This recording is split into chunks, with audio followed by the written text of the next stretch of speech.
faut que je change ce réveil. Unboxing Gage. La soucoupe et figurine créée par Bandai Tamashii dans leur gamme Super Robo Shogokin, Grandizer, vous l'aurez reconnu, ce bon vieux Goldorak, le petit pépère à 40 piges, ça nous rajeunit pas. Certains se souviendront de leur Jumbo de 60 cm ou de la soucoupe Poppy, distribuée tous les deux en France par Mattel en 1978.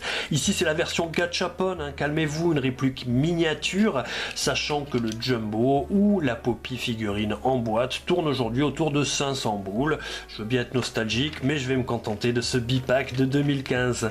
Sur les tranches, eh bien, le formidable robot des temps nouveaux dans sa soucoupe, il s'intègre parfaitement à l'intérieur, on va le voir, et au dos, eh bien, sympathique, diverses photos, on a une belle mise en scène de l'arrimage et également une petite mise en bouche du contenu de la boîte. Accessorax. L'essentiel est là, bien sûr, le Spacer, les Planitrons, les demi-cils Gamma, des Fulguropoints, 4 paires de mains différentes, le Goldo aux couleurs de l'animé, évidemment les Astéroages qui s'assemblent très simplement. Et enfin, le socle d'exposition à deux bras pour la soucoupe, ça vient s'enfiler dans les trous qui sont dessous. Et pour le Goldo, eh bien lui est privilégié puisqu'il a le droit à un plug anal qui vient s'enfiler dans l'actarus du cornu. Voilà. Figuro Jonction. Figurine de 15 cm avec 16 points d'articulation. C'est sympa, on a du ratchet pour les genoux qui fait un joli bruit, ce qui nous permet également une belle amplitude à l'arrière. Les chevilles également sont articulées. Voilà. Là on peut vriller les jambes pour pouvoir l'insérer sans que les pieds ne gênent dans la soucoupe. Au niveau du ventre, eh bien, il est extensible. On a 2 points d'articulation, ce qui lui permet de se courber et de se balancer des deux côtés. Les clavicogires sont détachables, détail appréciable, même si elles sont un peu trop détachables à mon goût. Pour la tête, eh bien, alouette, gauche, droite, tout va bien, pas trop loin devant, beaucoup plus loin en arrière, eh bien, pour qu'il ait la tête bien droite quand il est allongé dans sa soucoupe, normal. Au niveau du bras, on a ces 2 pointes ici qui sont montées sur ball joint. Alors, que les autres, eh bien, sont fixes.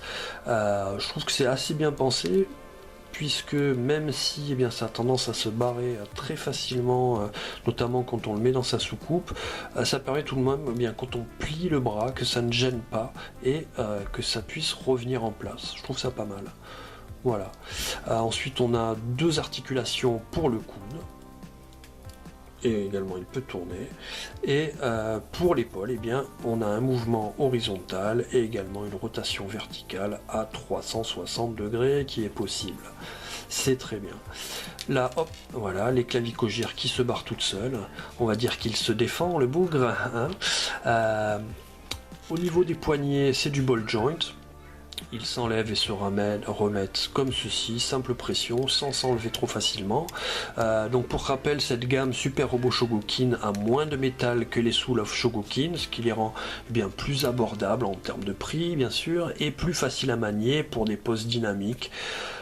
C'est toujours appréciable. Pour changer le bras, il suffit de tirer dessus, tout simplement.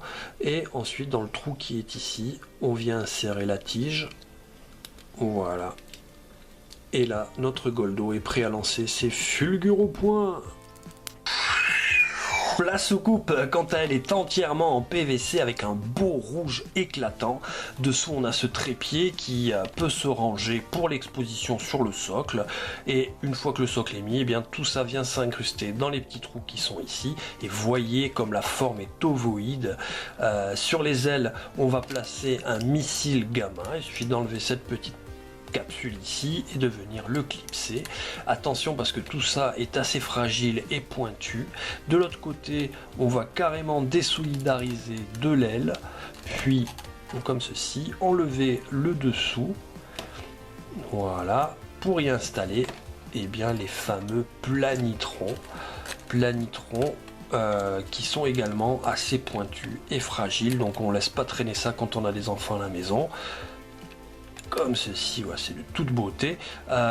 Donc on a notre spacer prêt à casser du Golgoth en masse. Maintenant on va préparer l'arrimage, on ouvre à l'arrière, voilà, comme ceci. Quand il suffit devant d'enlever le nez et d'écarter le panneau supérieur et l'inférieur. Voilà, ces deux parties-là ici sur le côté sont montées sur ressort, ce qui permet bien de bien intégrer le bras dans le fuselage et aussi bien de libérer ces ailerons là de chaque côté assez facilement en fait. C'est parti. Enculargue. Pour qu'il passe facilement à l'intérieur de la soucoupe, on lui lève les bras up in the air comme ceci et ensuite on lui tourne les jambes, voilà, pour qu'il s'insère facilement, pour qu'il n'y ait rien qui dépasse, les pieds surtout, et puis voilà, comme dans l'animé, on y est, il rentre par l'arrière du spacer, c'est superbe, voilà, on a, oups, pas trop non plus, on a juste à fermer derrière, et puis devant, vous voyez cette demi-lune ici qui vient sertir l'abdomen, comme ceci, pour ne plus qu'il bouge, qu'il soit bien en place. Et là, eh bien, on a la position bras en avant. Pour l'autre position, il suffit tout simplement, vous l'aurez compris, de faire pivoter les bras vers l'arrière. Voilà, là ça a sauté. Afin eh bien, de plaquer le tout à l'intérieur du fuselage. Voilà, donc ça c'est pas forcément évident, j'avoue, c'est peut-être moi qui m'y prends mal, mais ça avait tout le temps sans tendance à popper vers l'extérieur, donc je recommande de le caler avec les petits pics du bras. Et voilà, on en a un. Pour le deuxième, vous voyez ce que je vous dis, et voilà la position ovostable, comme dirait Actarus, c'est de toute beauté. On a une figurine métallique à l'intérieur, complètement articulée, qu'on peut sortir à tout moment pour s'amuser. Non, c'est superbe. Là, il n'y a plus qu'à exposer, j'ai envie de dire. On enlève ça, c'est dégueulasse. On laisse pas traîner ça, Goldo. Voilà, on vient donc, eh bien, il y a plusieurs trous, donc plusieurs possibilités, vous l'aurez compris, de positionnement, incliné, tout ce qu'on veut. Donc en conclusion, les amis, eh bien, je dirais que cette édition spéciale 40e anniversaire est un coup de cœur pour moi. J'ai déboursé moins de 130 € pour le pack. Et j'ai eu mon héros d'enfance en métal avec sa soucoupe et tous les accessoires qui permettent de recréer ses attaques cultes. Donc forcément, je recommande, je plus sois, je dis oui monsieur. Si cette vidéo vous a plu, partagez, likez, abonnez-vous, ne serait-ce que pour l'amour des oiseaux, des fleurs et pour l'amour des enfants. C'était Monsieur Toys, on se dit à plus, ciao.